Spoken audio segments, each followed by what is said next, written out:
sur vos différents médias, Diaspora TV et businessactuality.com. Pour tous ceux qui suivent l'actualité ivoirienne, je dirais que l'heure est très grave. Tellement grave que hier lundi 23 décembre à 8h30, M. Soro Kibafouri Guillaume, à bord d'un jet privé décollé depuis l'aéroport du Bourget, devait se rendre en terre ivoirienne. Juste après que son avion, son jet privé est décollé, des tractations n'ont pas pu aboutir pour que M. Soro Guillaume atterrisse en Côte d'Ivoire. Il paraîtrait que M. Soro, son pilote qui l'accompagnait, était en conflit avec ceux qui sont chargés de tout ce qui était autorisation d'atterrir en Côte d'Ivoire. Il a pu, de manière très provisoire et urgente, il a atterri sur le sol ghanéen. Tous ceux qui se réclament de Soro, mouvement, association, parti politique qui se réclament de Soro, aujourd'hui, c'est l'ébullition. Nous recevons pour ce faire le président des soroistes de France, UDS, il s'appelle M. Tamadou Fousseni. M. Tamadou Fousseni, nous avons fait mains et pieds pour qu'il vienne, alors où je vous parle, tous les soroistes, qu'ils soient de Rassi, qu'ils soient de ceci, et GPS, ils sont en réunion de crise. Il a accepté de venir nous recevoir, et c'est nous qui recevons, nous lui disons bonjour. M. Fousseni, bonjour. Bonjour, monsieur. Qu'est-ce qui ne va pas? Oui, sans vous voiler la face, il y a vraiment une surprise de notre part. Pourquoi vous êtes surpris? Nous sommes surpris par rapport à une personne qui dirige la Côte d'Ivoire, en l'occurrence le président de la République, Alassane Ouattara, dont on a cru qu'il était un démocrate, qui a longtemps vécu dans des États démocratiques, en l'occurrence aux États-Unis, dans des grandes institutions dites démocratiques, dont il a géré et il s'est prévaloir d'avoir fait une bonne gestion, représenter des États, représenter la Côte d'Ivoire, représenter l'Afrique, puisse se comporter de la sorte. Il faut le dire que mon amertume se situe en ça, et que mon entendement, ce n'était pas ce que M. Ouattara nous a dit. Qu'est-ce qui vous surprend? Nous sommes surpris. Vous connaissez M. Ouattara quand même. Vous ne pouvez pas quand même dire que parce qu'aujourd'hui, vous êtes réclamé de l'opposition. Vous êtes opposant à M. Ouattara. Donc vous ne pouvez pas quand même dire que M. Ouattara est venu vous embrasser sous la joue, M. Fousseni. À partir du moment où vous vous réclamez opposant, vous devez vous attendre au pire. Monsieur, vous savez, ce que je peux vous dire ici, c'est que ce n'est pas la personne de M. Ouattara qui fait que nous sommes aujourd'hui dans cette situation.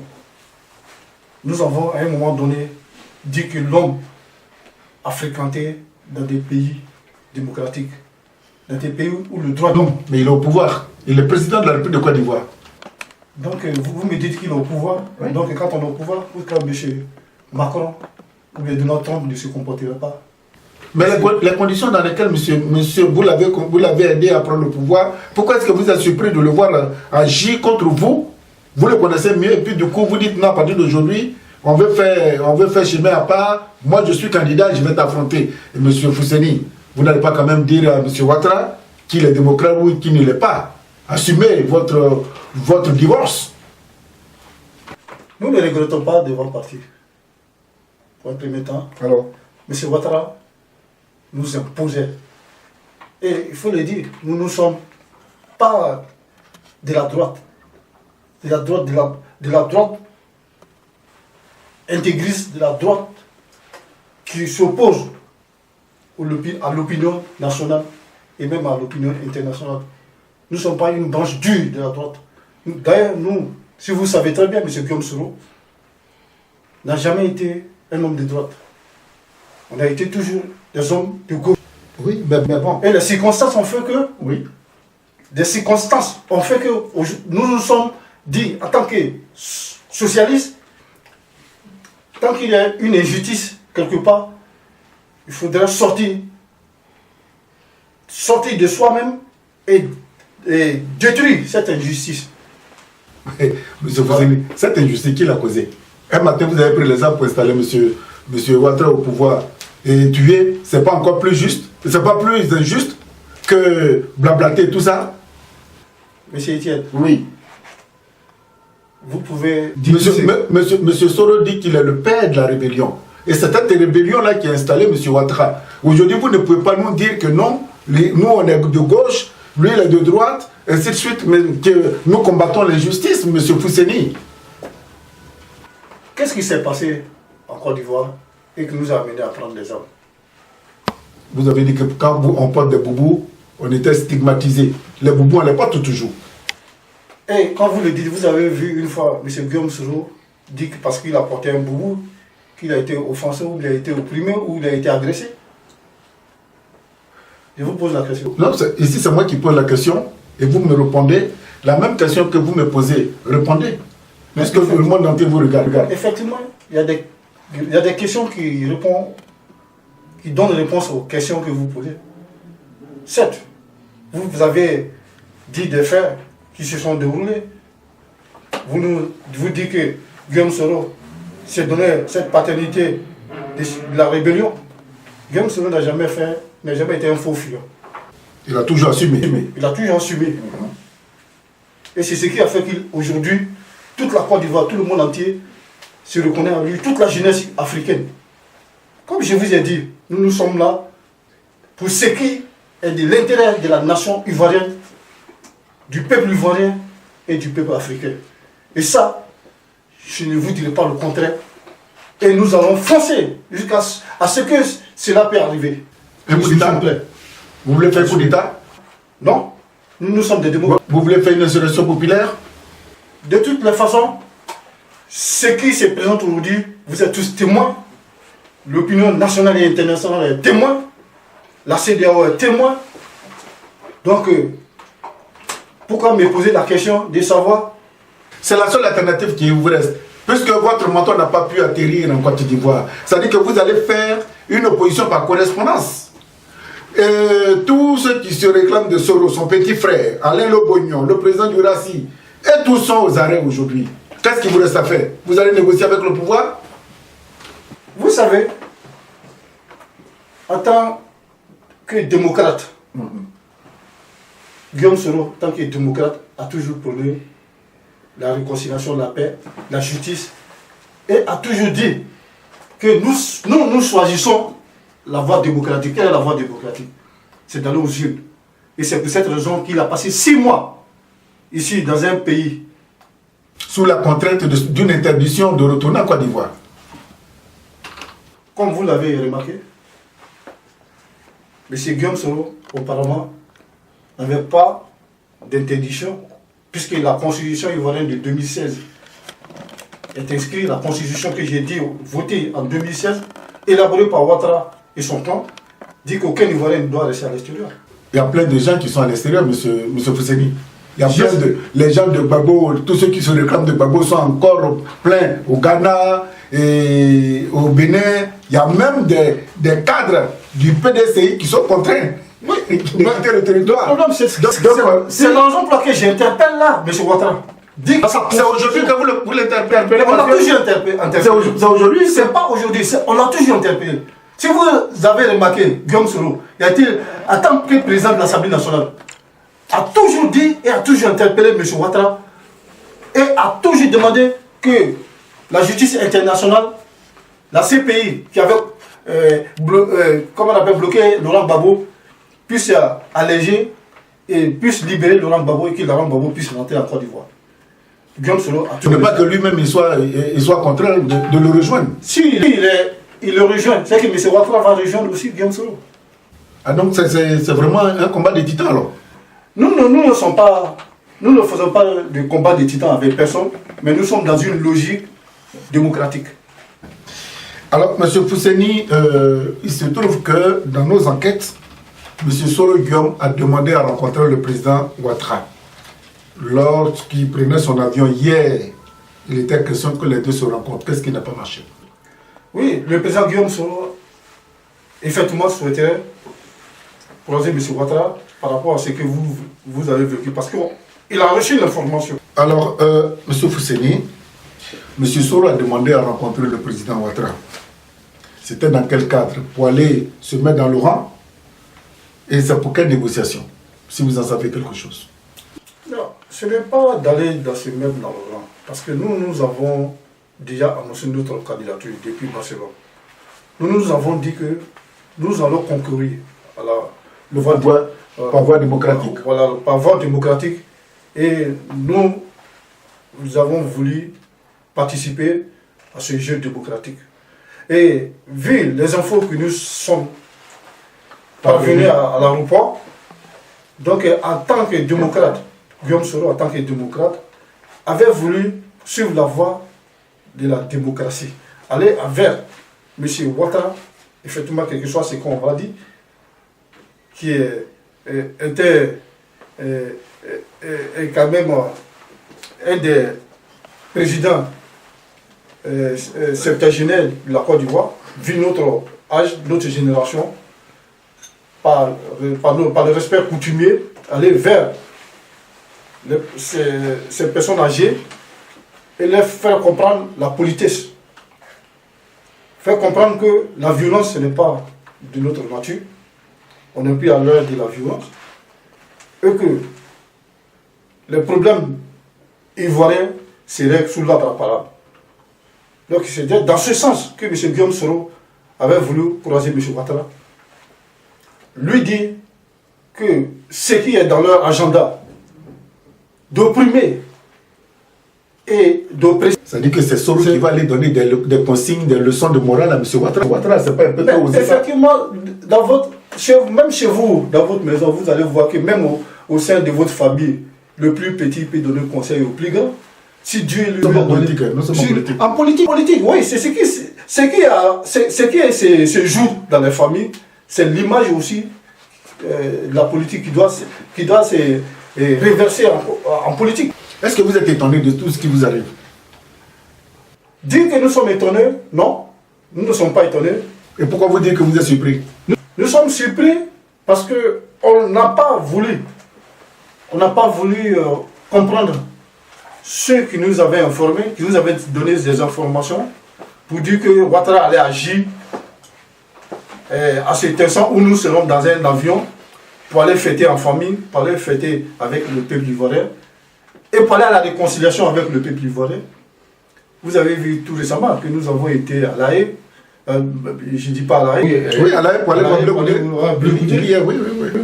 Nous avons dit que nous voulons croiser le président Laurent Gbagbo. Il ne vous a pas reçu, c'est parce qu'il voit en vous que vous traînez encore des germes de poursuites judiciaires. Donc le président Gbagbo n'a pas voulu vous recevoir pour ça. Nous n'avons pas des germes de poursuites judiciaires. Ça, je vous ramène dans l'assiette. Il faut quand même... Nous avons... Mais voilà, quand on vient de vous lancer ça, c'est une brimade. Ça, c'est une brimade, tout le monde sait. Ça, c'est une brimade. Ça, c'est pas la voie démocratique. Ça, c'est opprimer, faire fuir l'opposition, museler l'opposition, amener les gens à forcer les gens à se rétracter de cette voie que la Côte d'Ivoire s'est tracée. Et laquelle Côte d'Ivoire qui s'est tracée? La Côte d'Ivoire s'est tracée depuis le premier président Houphouët-Boigny jusqu'à maintenant. Il n'y a pas eu cette situation que nous vivons. Oui, mais c'est ce que je vous dis. J'ai dit, le président Gbagbo a dit, vous me combattez pour quelqu'un que vous ne connaissez pas. Tôt ou tard, ne soyez pas surpris. Mais effectivement, je le dis ici que on avait qu'il faut reconnaître ses erreurs. Parce que dans la vie, chacun de nous commet une erreur. Donc c'est pas cette reconnaissance que nous avons voulu croiser le président Gbagbo. Et par les presse pour lui dire, oui, on n'a pas honte de lui demander pardon. Quand on sait qu'on est tombé. Vous lui demandez pardon parce que vous aspirez à prendre le pouvoir. Ce n'est pas lui demander pardon pour aspirer à prendre le pouvoir. Lui demander humainement de nous pardonner pour ce qui s'est passé. Parce que le passé, c'est le passé. Nous passons au futur. C'est ça qui intéresse. Avant l'arrivée du président Macron, le pouvoir ivoirien a pris un décret interdisant toute manifestation sur le territoire national du 22 jusqu'au 5 janvier 2020. Aujourd'hui, nous sommes le 24 décembre 2019. Pourquoi vous ne vous êtes pas conformé dans ce décret et vous avez voulu défier le pouvoir du président ivoirien, M. Alassane Ouattara? Donc, vous avez vu en cela, pour un fils de la Côte d'Ivoire qui rentre dans son pays, c'est un défi lancé à un gouvernement. Vous avez vu organiser... On dit tout ce qui est organisation. Vous avez fait une publicité, mais incroyable, pour recevoir M. Soro Guillaume qui, c'est pas parce qu'il s'est autoproclamé candidat que vous devez l'accueillir comme un roi ou comme un chef d'État. Même qui allait sécuriser tout ce vacarme-là, s'il y avait quelque chose qui va prendre la responsabilité. Très bien. Vous vous souvenez aussi que M. Ouattara aussi a été accueilli dans les mêmes conditions, à l'opposition au temps de Laurent Gbagbo. Alors si vous faites référence au passé, c'est que vous ne devez pas être surpris que monsieur le président Alassane Ouattara tente un procès ou une interdiction de Soro dit qu'il est candidat. Est-ce que, je ne sais pas, je suis président de la République, vous êtes président et puis je viens vous défier pour dire que je veux votre place et vous voulez me faciliter la tâche comme si de rien n'était, M. Fousseni. Ne prenez pas quand même le pouvoir. Le président Gbagbo a été président, M. Ouattara s'est proclamé candidat. Alors, si vous faites référence à ça, M. Ouattara ne va pas lui dire autant du président Gbagbo qu'il est candidat. Puisque c'est ce que vous nous... Voilà, vous nous sortez. Parce que le président Guillaume Soro a dit qu'il est candidat, il ne va pas dire qu'il est candidat. C'est ça, c'est ce que vous... Non. Ça dit qu'aujourd'hui, la situation est telle que celui qui se proclame candidat, c'est qu'il devient automatiquement un opposant. Et un opposant, on ne doit pas l'embrasser, on ne doit pas... Autoproclamé candidat. Autoproclamé candidat, ce mot, je pense... Il s'est proclamé candidat. Voilà. Il s'est réclamé... Voilà. Vous voulez, c'est l'expression. C'est une majorité. Si vous avez vu, je vous reviens, le 18 octobre 2018, 18 août, pardon, plus précisément 18 août 2018, à Laïtassi, à Tréville, l'Union des Soroïdes avec le président Makidou Ouattara s'est réunie à Tréville, où il y a eu une demande officielle des Soroïdes, tous les Soroïdes, toute la jeunesse, que ce soit tous ceux qui sont dans une coloration de la sortie de l'ombière et de la voie démocratique et qui se reconnaissent à Guillaume Soro, lui ont demandé officiellement d'être le candidat de cette mouvance pour accéder à la magistrature suprême. Donc, mais c'est à partir de là que vos problèmes ont commencé. C'est à partir du... Donc vous êtes à la base... C'est à partir de démission du président. Oui, mais c'est tout ça là, c'est tout ça là qui a entraîné la démission, qui l'a contraint à partir de l'Assemblée nationale. Oui, effectivement, je ne dirais pas le contraire de ce que vous avancez, puisque on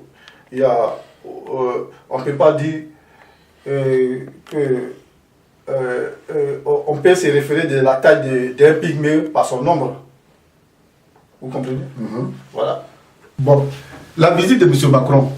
Oui. Vous avez cru qu'il allait quand même vous aider à démêler. Et M. Soro voulait, juste après l'arrivée de M. Macron, il est rentré pensant que M. Macron a dû convaincre M. Ouattara de le laisser rentrer pour éventuellement participer au débat démocratique et tout ça. Est-ce que M. Macron vous êtes une personne non grata, vous a chassé de la France? Vous étiez obligé de quitter le territoire français. Qu'est-ce qui s'est passé?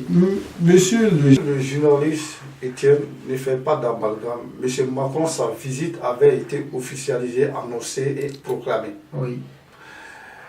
Monsieur Guillaume Soro, sa rentrée en Côte d'Ivoire aussi avait été datée, ficelée, annoncée. Reporté en plusieurs séries. Monsieur Macron aussi, sa visite a été... Moi, M. Macron, lui, c'est un président. Voilà, lui, c'est un président. M. Soro pouvait rentrer bien avant. Soro est un Ivoirien, est une personnalité qui a dirigé la Côte d'Ivoire, qui a été Premier ministre au temps de Gbagbo, qui a été Premier ministre sous Ouattara, qui a été président de l'Assemblée nationale sous Ouattara, et aujourd'hui qui est reconnu internationalement comme un homme politique. Donc, de ça, par ça, il a un droit de se présenter en Côte d'Ivoire. Monsieur Fousseni. Donc, il a le droit aussi d'aller en Côte d'Ivoire n'importe quand. Monsieur Fousseni, Monsieur Soro Guillaume n'est qu'un député. Le député fait que c'est de goût.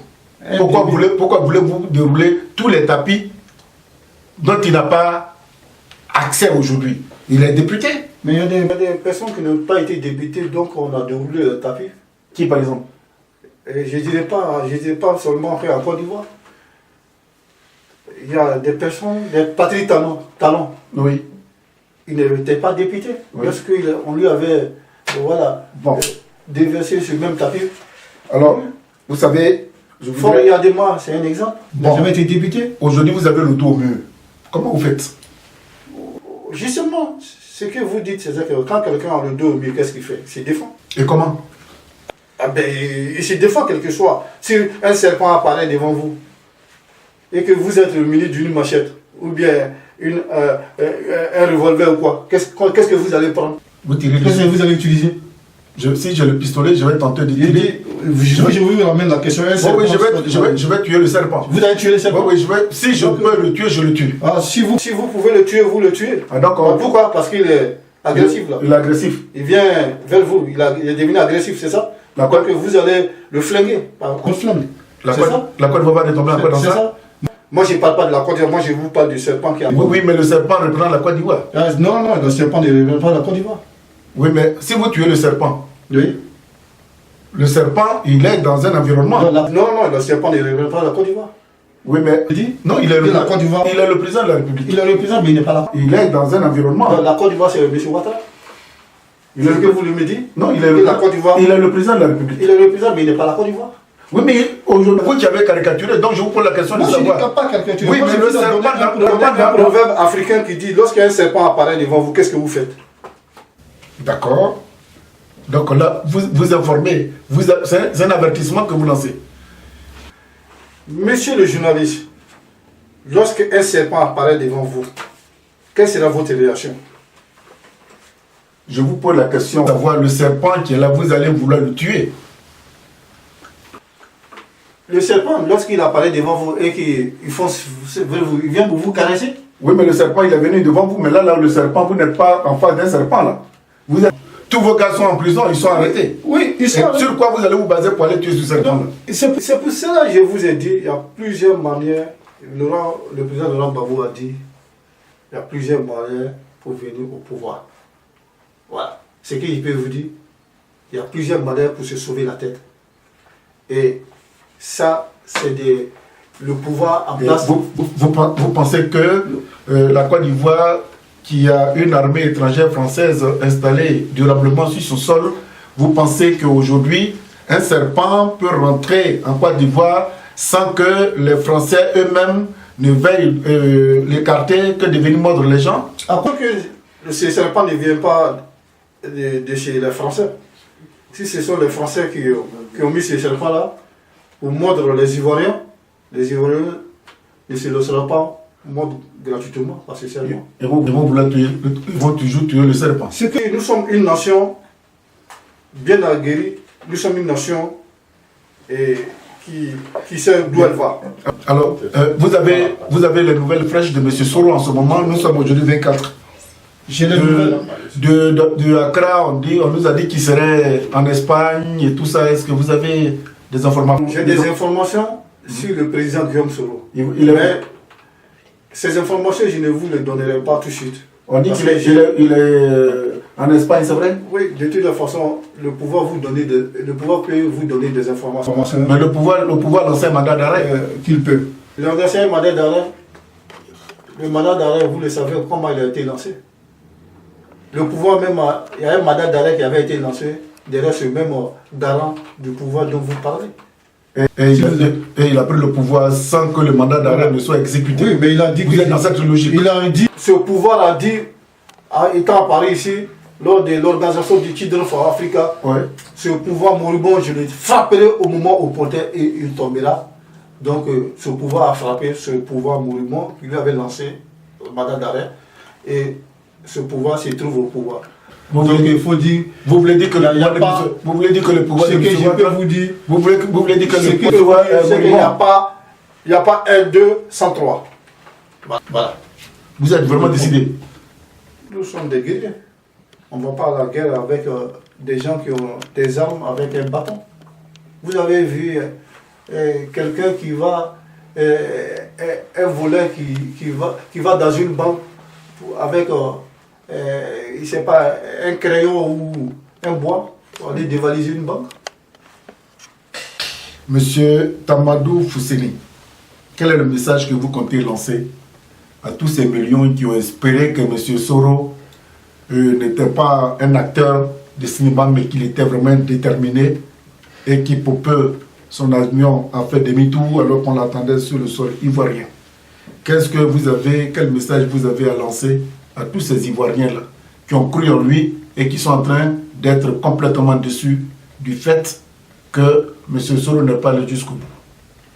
Je vous remercie, ici, il faut le dire, je suis amertumé. Aujourd'hui, c'est avec force que je réponds. J'ai répondu à votre invitation. Je le dis clairement que le président Guillaume Soro, le président du GPS, et moi-même étant président de l'Union des sauvegarde de la femme du DS, j'ai dit à nos militants de ne pas être affectés. Cette situation peut arriver et sinon est arrivée à certains qui l'ont surpassé. Je vous dirai que tant bien que l'heure est grave, mais l'eau chaude, par temps, se refroidit. Je vous dis, croyez en nous, croyez en Guillaume Soro. La tempête va passer. Aujourd'hui, nous sommes opprimés. Nous sommes forcés, contraints de retourner en exil. Nous n'étions pas en exil, on nous contraint d'aller en exil. Les bienfaiteurs que nous sommes présentés aujourd'hui aux yeux du monde entier comme des malfaiteurs, humiliés. Ceux pour qui pensaient, on pensait que ce qui s'était passé n'allait plus se reproduire, puisque nous sommes pour l'union des filles et des filles de la Côte d'Ivoire.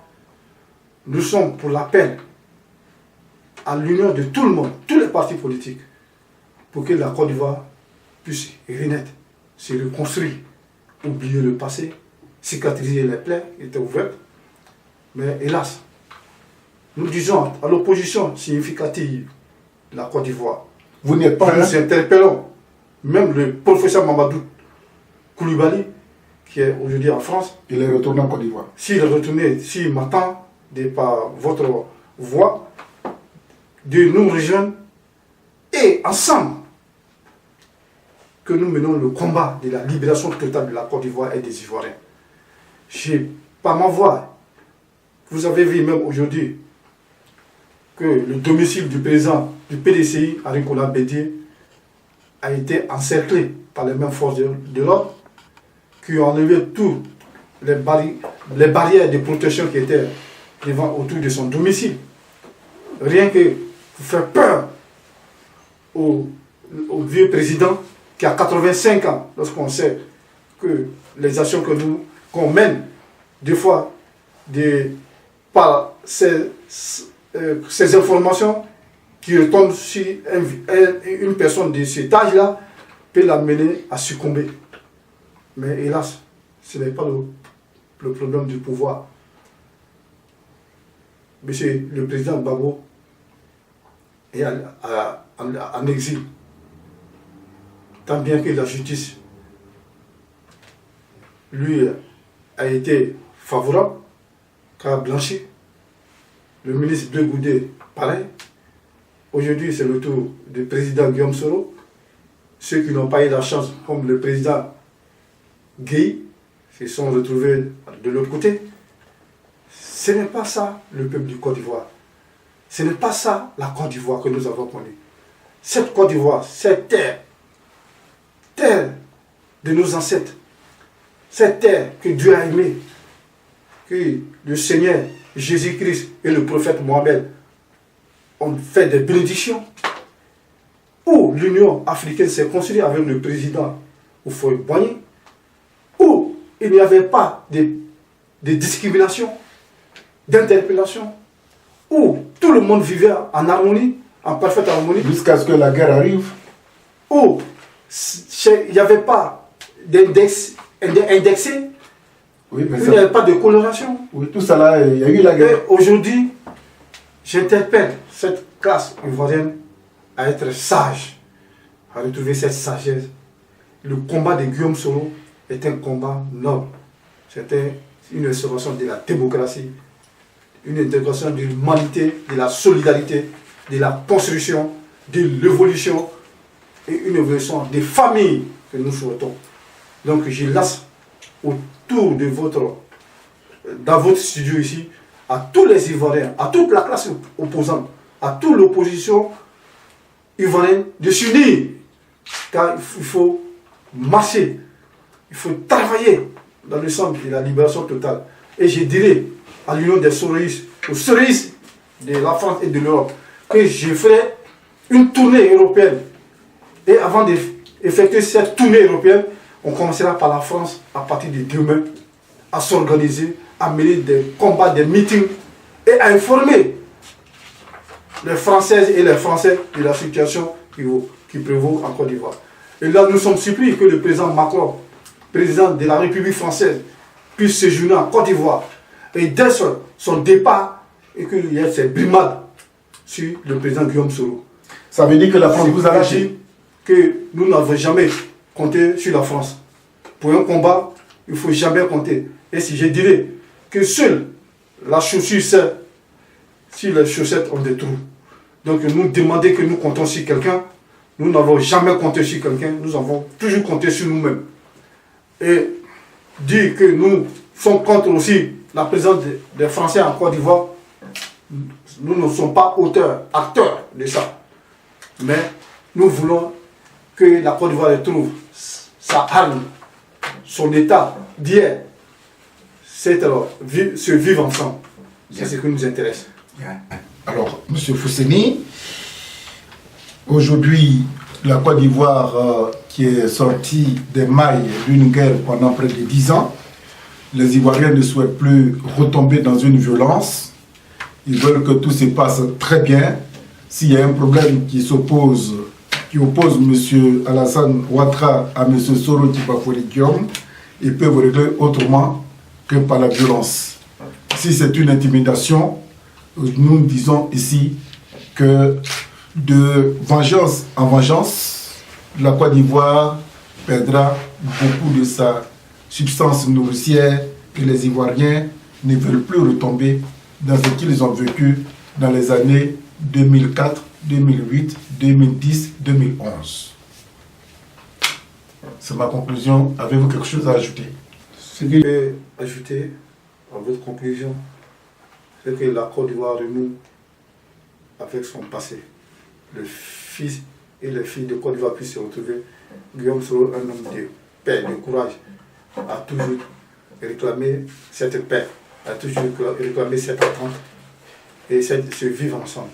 Bien. Nous ne sommes pas pour la violence, nous sommes pour une voie par la démocratisation de notre nation et pour que tout le monde soit égal et que celui qui veut compétir candidat, qu'il soit candidat, compétir dans la légalité et s'il arrive à remporter, il remporte, il devient président de la République de Côte d'Ivoire. Voilà ce que je peux ajouter. Bien, alors au terme de notre entretien, je voudrais simplement rappeler que M. Alassane Ouattara est président de la République de Côte d'Ivoire et que il gère la Côte d'Ivoire comme il entend. Il y a une opposition en face. Nous avons rencontré le président des soroïstes de Côte d'Ivoire. Il s'appelle M. Tamadou Fousseni, à qui nous avons donné la parole. Nous ne sommes pas partie prenante. Si celui, que vous soyez du RHDP, PDCI, FPI, si vous avez quelque chose à dire, si vous voulez transmettre un message et que vous estimez que notre canal est celui-là qui peut vous permettre d'atteindre le maximum d'Ivoiriens, d'Africains et du monde entier, nous sommes preneurs. Merci. Et que tout ce qui arrive à la Côte d'Ivoire ne se transforme qu'en une tempête dans un verre d'eau. Monsieur Fousseni, nous vous disons merci de vous être déplacé. Aujourd'hui, vous avez l'air très triste, très amertumé pour prendre votre expression. Eh bien, nous estimons que tout ça là doit se transformer en une tempête dans un verre d'eau. Merci et du courage pour la suite du combat. Merci. Nous demandons la libération de nos prisonniers, car c'est illégal. Voilà ce que je peux vous dire. Merci.